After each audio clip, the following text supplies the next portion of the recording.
Olá, eu sou Thaís Coelho, sou advogada, mediadora de conflitos, apressada e uma medrosa em desconstrução. Seja muito bem-vindo e muito bem-vinda ao sétimo episódio do Apressa-te a Viver Bem, um projeto que tem como objetivo direcionar as nossas energias para aquilo que realmente vale a nossa pressa. Construir uma vida valiosa, onde cada dia é uma existência completa. E a semana que passou me trouxe tantas coisas boas, eu tô me sentindo tão feliz. Eu encontrei pessoalmente alguns ouvintes do Apressa-te, também recebi algumas mensagens sobre os meus episódios, especialmente os últimos que eu fiz com a minha mãe. E foram trocas tão genuínas que nós tivemos, e eu sei que mãe é um tema sensível que acabou pegando muita gente ouvir a minha mãe.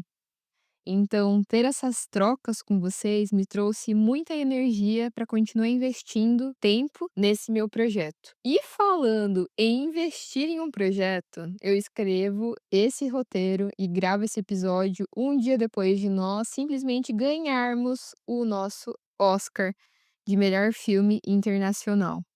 Eu estou extremamente feliz com essa realização, embora também esteja ressentida por tirarem um Oscar da Fernanda, que eu preciso de um tempo ainda para digerir todos esses fatos. Mas um fato é que eu já perdi as contas de quantas vezes eu chorei observando as análises, comentários, sentimentos que estão reverberando em nós brasileiros. Caramba! Nós fazemos parte da primeira geração de pessoas que viu o Brasil ganhar o primeiro Oscar. Isso é fantástico. Que sentimento maravilhoso é esse de ser brasileiro? Como disse a própria Fernanda Torres, o Brasil tem pena por o mundo não saber o que a gente sabe. E se tem uma coisa que a gente sabe é que a cultura brasileira não tem medo de ser vista tentando. Quase 30 anos separaram a indicação da Fernanda Montenegro ao Oscar e também com o filme Central do Brasil, de Fernanda Torres com Ainda Estou Aqui. E no meio desse tempo, quantas obras-primas o Brasil produziu que o mundo exterior não teve acesso? O Alto da Compadecida, Bacurau, Cidade de Deus, O Menino e o Mundo, Lisbela e o Prisioneiro, enfim. E se nós pensarmos em literatura também, quantas obras-primas os nossos escritores não conseguiram romper fronteiras ou não tiveram reconhecimento internacional que realmente mereciam. Carolina Maria de Jesus, Jarrid Arraes, Conceição Evaristo, a nossa distopia apocalíptica que tem como cenário o próprio Brasil, escrito por 4 brasileiros no livro Corpos Secos. Nós pagamos tanto pau para gringo que escreve livro distópico e nem conhecemos um livro brasileiro que tem essa temática. Imagina o desafio de um estrangeiro tentando compreender o jogo de palavras que forma o título de Torto Arado do Itamar Vieira Júnior. Enfim, é uma imensidão que só nós, um país continental tão importante, um celeiro de talentos com tão pouco reconhecimento, somos capazes de entender. Ganhar um prêmio, na minha opinião, não é o que define que uma obra é realmente boa. Até porque o Oscar já cometeu inúmeras vezes injustiças, mas, de alguma maneira, ter o reconhecimento é uma forma de demonstrar a cultura de um país, de um contexto que fala para o mundo inteiro alguma coisa de que nós existimos. Nós sabemos contar nossa história, embora vocês continuem tapando os olhos e os ouvidos para o consumo das obras que ficam abaixo da linha do Equador. Mas nós ainda estamos aqui. A impressão que muitas vezes eu tenho, reforçada até mesmo por discurso de outros brasileiros, é que a falta de reconhecimento internacional é um motivo para a gente simplesmente, enquanto cultura, desistir de tentar. Como se apenas a validação de quem não fala a nossa língua é o que confere valor para a nossa obra, e que sem isso, tudo que a gente produz é irrelevante. Mas eu vejo a arte como uma expressão de vida, como uma leitura da realidade em que nós estamos inseridos. E a relevância de falar da vida, ela independe de prêmios ou aplausos estrangeiros para existir e ter o seu valor reconhecido. Sobretudo, quando eu penso na produção da nossa cultura nacional, eu percebo que existe um imenso valor em nós continuarmos apesar de, em permanecer em movimento apesar da indiferença internacional. Em criar, porque isso é o que nos move, e não apenas porque nós produzimos para que alguém de fora nos veja. E dentro dessa perspectiva de cultura nacional, eu definitivamente me considero uma anti-imperialista e totalmente devota às músicas nacionais. Em raríssimas ocasiões eu escuto músicas internacionais, porque eu sinto que o Brasil me basta. E eu ainda conheço tão pouco das nossas músicas que eu sempre quero descobrir algo novo e tem sempre algo muito legal a ser explorado. E foi nesse sentido, inclusive, que nessa semana eu descobri uma música nova. E eu acho bem engraçado porque toda semana existe uma música que acompanha a minha preparação para um episódio do Apressa-te. Eu fico em hiperfoco ouvindo uma música que me faz imergir no tema que eu decidi abordar. E nessa semana eu conheci a música de um artista excelente que está em ascensão no Brasil, mas que infelizmente ainda não teve todo o reconhecimento diante do talento que ele tem. A música se chama Banzo e é do artista JP. É uma música que traz uma reflexão poética muito profunda que relaciona o nosso crescimento e a nossa busca por identidade. Esse sentimento chamado banzo, em um contexto histórico, nós podemos definir ele como um sentimento de melancolia ou até mesmo depressão que acometia os escravos africanos no Brasil, com uma dor profunda que remetia a uma saudade das terras em que eles viveram. E nessa música, o nome eu entendo que é usado para descrever uma melancolia e a saudade de um tempo que também é distante. Eu faço um paralelo entre essa música e o tema desse episódio no seguinte aspecto: muitas vezes nós sentimos medo de tentar algo porque parece que não nos pertence. Pensa comigo no seguinte: uma pessoa bem-humorada que faz piadas em confraternização com muita tranquilidade. Todo mundo parte do pressuposto que, ante o seu bom humor, que é seu e é particular daquela pessoa, a piada de alguma maneira pertence a ela. Então é natural que, em alguma ocasião em que se reúnam muitas pessoas, essa pessoa bem-humorada vai emplacar várias piadas. O JP nessa música explora a ideia de nostalgia de nós observarmos o nosso eu criança. Nossa, quando eu penso na Thaís criança, eu lembro como eu era potente. Se vocês me consideram desinibida hoje, é porque vocês não me viram criança, uma pseudo-atleta de ginástica rítmica, fazendo apresentação para a freguesia na mercearia do meu pai. Eu tinha um desejo imenso de ser chamada de ginasta, ser reconhecida como flexível, o desejo de ser vista por alguém que pudesse me entregar adjetivos, como se essas palavras pudessem ser os meus prêmios, e que a partir dessa premiação das minhas características, eu conseguiria construir a minha personalidade. Acontece que o tempo foi passando e a minha cara de pau diminuindo, e permaneceu latente o meu desejo de pertencimento. Então, o refrão dessa música do JP coloca em discussão o paradoxo que liga o meu eu criança ao meu eu adulto. Esse desejo de crescer e ser grande na infância, contrastando com o meu anseio de encontrar um lugar onde eu me encaixo na minha fase adulta, um lugar que eu posso chamar de meu. Esse episódio é um convite para nós mergulharmos na nossa identidade, sobre a extensão da nossa personalidade e sobre os medos que temos de tentar. À primeira vista, os nossos sonhos, os nossos projetos de vida, parecem que não são nossos porque aquele lugar aonde eles moram ainda não nos é familiar.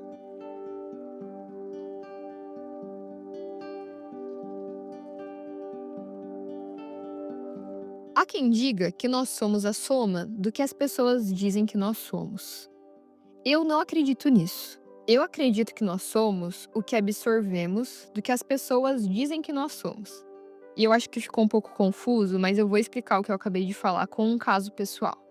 Se eu seguisse fielmente o que as pessoas já disseram sobre mim, hoje provavelmente eu seria professora, jornalista, publicitária, o que me traz muita estima, porque eu entendo que as pessoas que me dizem isso gostam da forma como eu explico as coisas e de alguma maneira enxergam a comunicação como uma característica particular.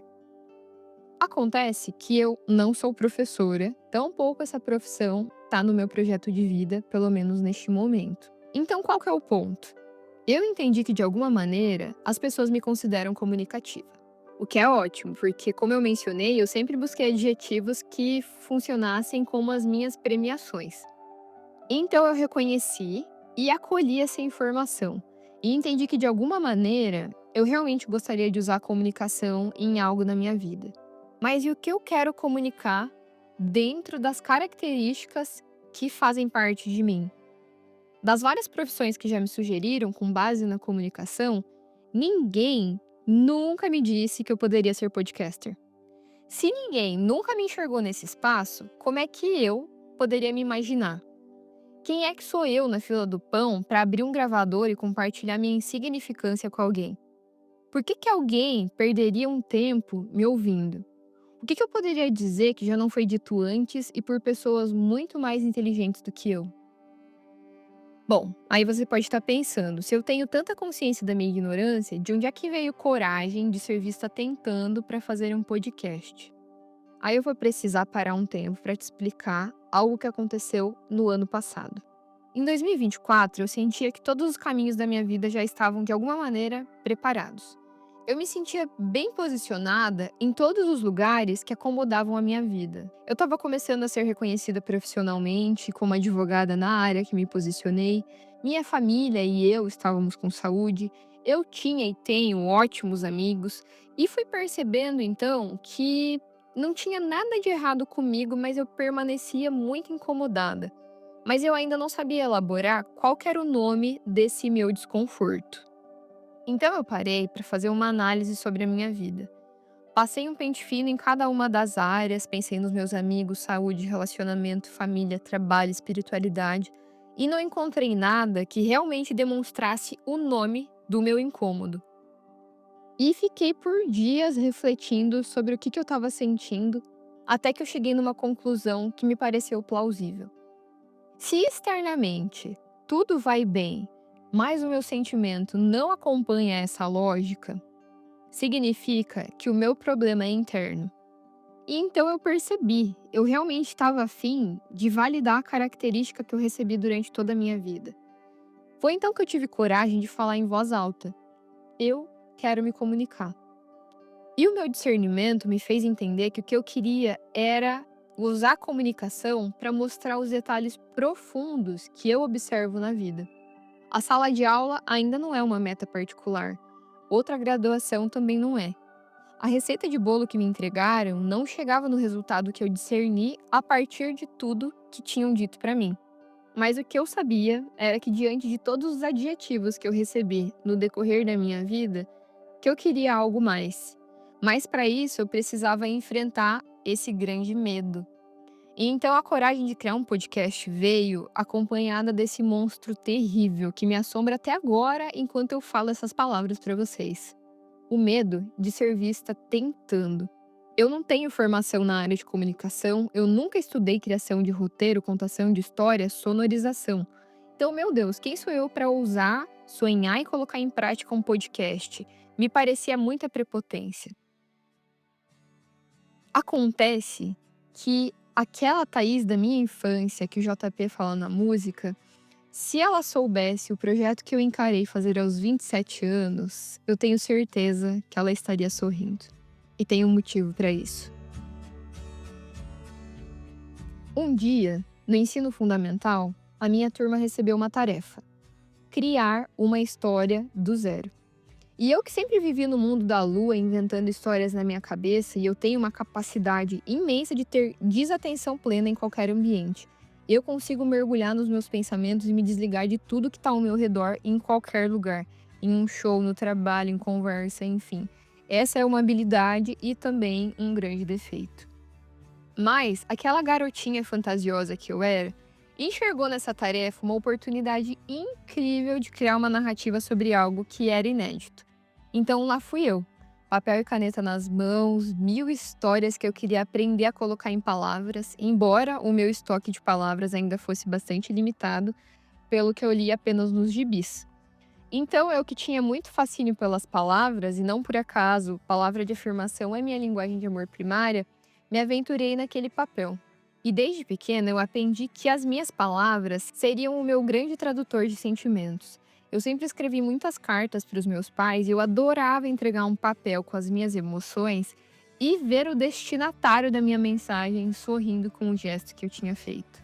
Então, o papel em branco significava para mim uma possibilidade de replicar muitas vezes esse sorriso que surgia depois de eu entregar as minhas palavras.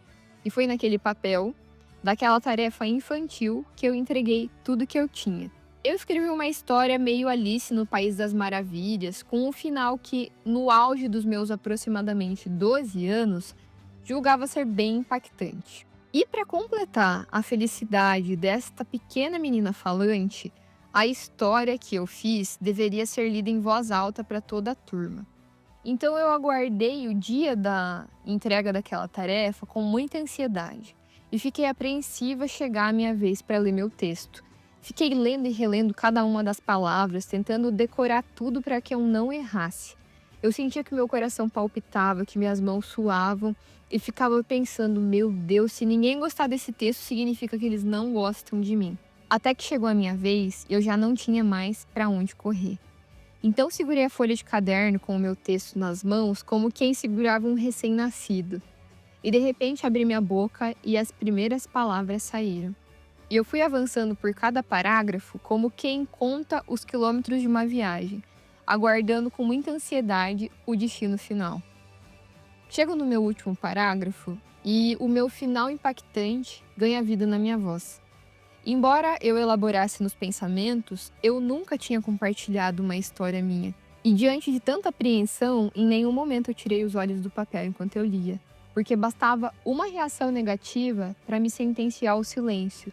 E o que eu mais queria naquela época era ser amiga das palavras. Então, quando eu finalizei o meu texto, eu levantei a cabeça. Mas a reação da minha turma e da minha professora, eu só vou contar para vocês depois de compartilhar uma outra história.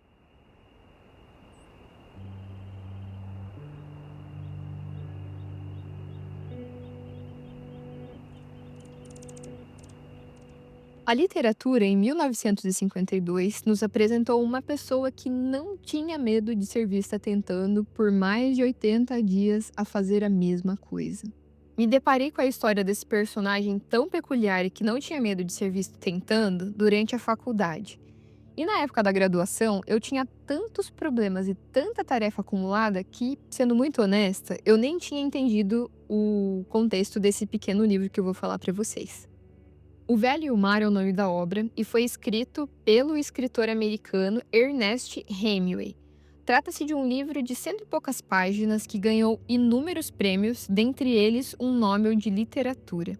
Ser premiado, como nós conversamos no início, não significa ser o melhor. Afinal, tantas coisas incríveis são apreciadas em total anonimato ou muitas vezes não são reconhecidas na grandeza que elas merecem. Mas é indiscutível que ganhar prêmios, no mínimo, gera uma curiosidade em entender como foi que aquela obra chamou a atenção da crítica. E esse pequeno livro é incrível, e como toda boa, grandiosa história, ele se passa no cotidiano. E no cotidiano de uma vida simples que esconde as maiores preciosidades da vida. Essa é a história do velho Santiago, um pescador que viveu em uma vila de pescadores de Cuba. E a história nos conta que ele está há 84 dias sem pegar um peixe. Embora Santiago seja descrito no livro como um pescador muito experiente, os dias com a rede vazia o fizeram ser visto por toda a vila como um azarado, como se a falta de sucesso na atualidade apagasse os feitos de toda a sua vida. Mas Santiago possuía o que é mais importante para encarar o medo de ser visto tentando: a coragem. Ele acreditava muito em si e foi assim que durante 84 dias ele saiu de casa, na certeza de que um novo dia traria uma nova possibilidade de ser melhor, independente do resultado da sua empreitada. E foi no 85º dia que o velho Santiago saiu para pescar e sentiu que aquele dia guardava uma surpresa. E foi assim que ele saiu remando e escolheu se afastar da costa, procurando águas mais calmas, mas também perigosas no mar aberto. Como um pescador experiente que ele era, ele sabia navegar com segurança e também estava certo de que encontraria grandes peixes. E enquanto aguardava uma presa, já estava lá há muitas horas, Santiago vivia sua jornada conversando consigo e em um desses momentos ele falou em voz alta: Cada dia é um novo dia. É melhor ter sorte, mas eu prefiro fazer as coisas sempre bem. Então, quando a sorte chegar, estarei preparado. E após algumas horas aguardando uma presa, Santiago percebeu.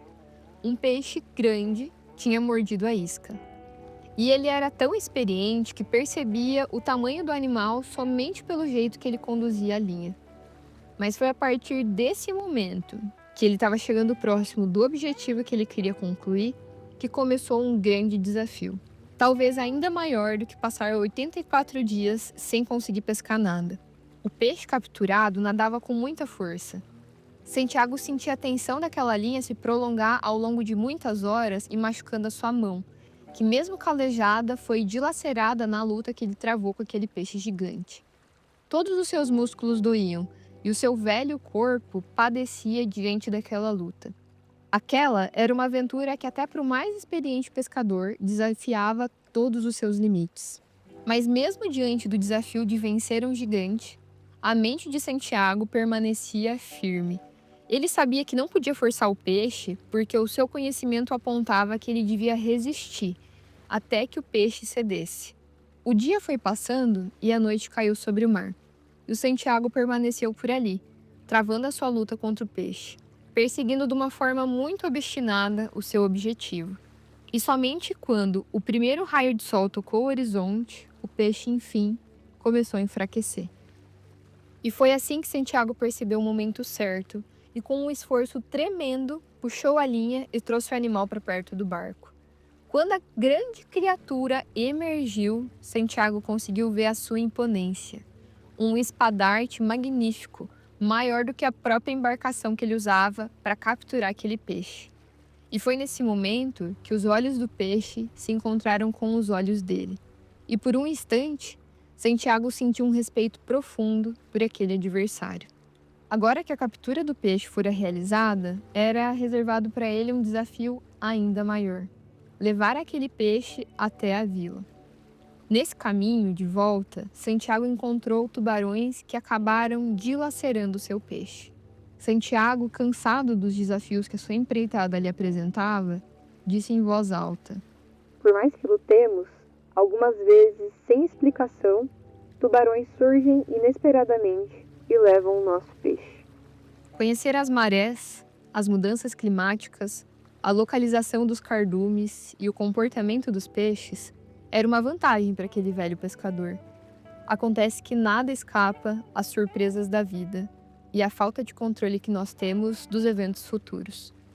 A luta se estendeu por horas e os tubarões impiedosos não desistiam daquele peixe.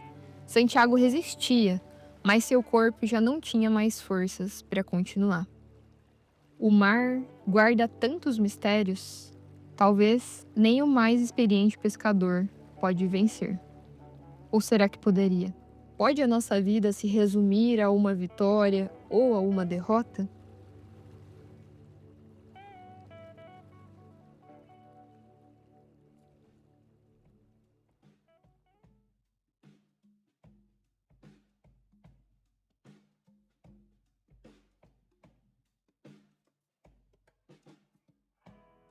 O desfecho final da história de Santiago eu deixo para que você conheça quando se encontrar com esse livro. Mas agora eu trago aqui o desfecho final da minha história. Quando eu finalizei a última palavra da minha história, eu tive coragem de tirar os olhos do papel. Foi quando eu vi a minha turma inteira paralisada. Eu sentava em uma das últimas carteiras e todos na sala me olhavam sorrindo. A professora me olhou sorrindo e me questionou se eu tinha feito aquele texto sozinha. E me disse que eu era muito criativa. Essa situação toda, na verdade, foi bem simples. Mas, para aquela Thaís, menina, criança, observando e recebendo aqueles adjetivos, foi algo transformador. Eu nunca esqueci o sentimento que aquela tarefa me trouxe. E eu acho que, de alguma maneira, eu sigo percorrendo aquela emoção. Desde então, eu nunca mais deixei de escrever. E hoje eu compartilho com vocês as coisas que eu sinto e que eu escrevo. E embora façam muitos anos que eu escrevo, faz pouco tempo que eu compartilho esses sentimentos. Então eu ainda tenho muito medo de ser vista tentando dentro desse espaço, porque é algo novo e que eu ainda tenho a sensação de que não é algo que me pertence na totalidade. Mas eu reconheço que falar em voz alta dos nossos desejos faz com que a nossa confiança vá ganhando espaço dentro de nós. E eu sei que enquanto eu narrava essas histórias, os desejos que você tem vieram surgindo na sua mente. Sei também que provavelmente o medo de ser visto tentando é ainda muito maior do que esses desejos. Mas eu preciso te lembrar algumas coisas. A primeira delas é que o que separa um sonho da concretização é dar o primeiro passo. Gravar um story para falar do seu trabalho nas redes sociais é um grande desafio.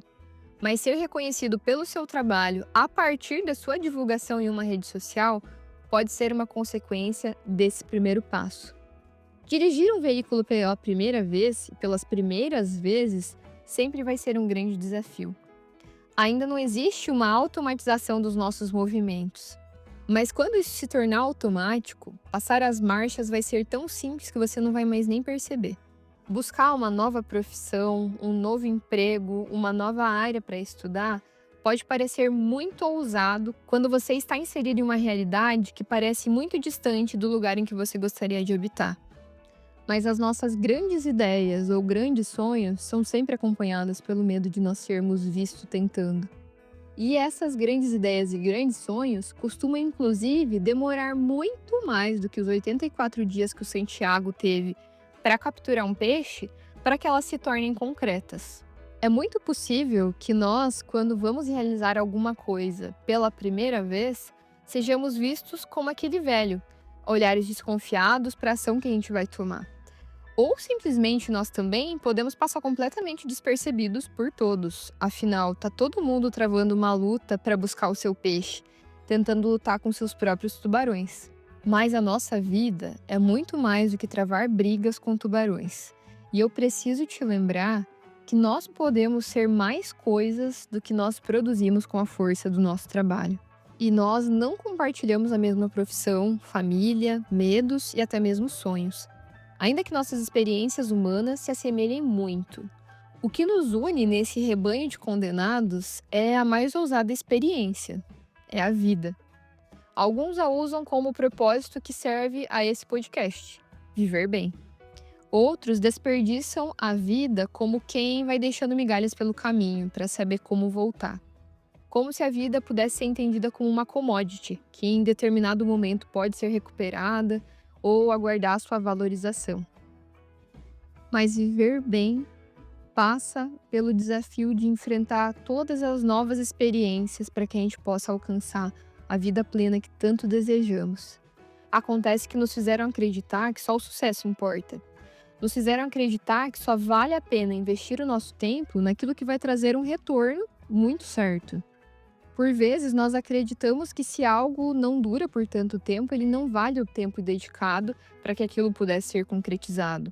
Mas a gente esquece a importância das pequenas coisas. Muitas vezes uma amizade ou um amor fugaz pode ensinar muito mais do que anos de vida.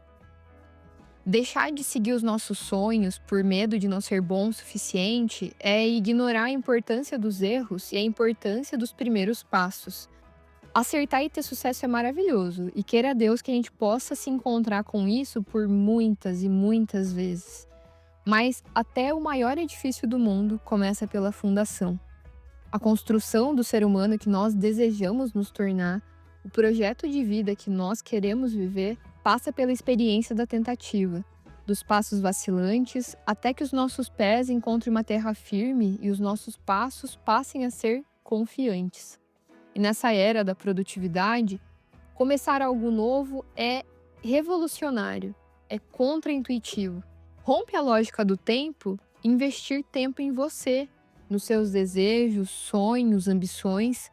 Nos convenceram de que a gente precisa ganhar o mundo a todo custo. Mas e qual que é o custo dos nossos sonhos? Dar o primeiro passo, escutando os seus anseios, os seus sonhos, pode ser o pulsão de vida que você precisa para te levar a novos patamares. Ainda que esse sonho nem seja exatamente aquilo que você imaginava quando colocado em prática. Mas ainda assim, vai ser um passo importante na construção do ser humano que você quer se tornar. E eu finalizo esse episódio te fazendo um questionamento para você começar a pensar a partir de agora. O que você estaria fazendo se não tivesse medo de ser visto tentando?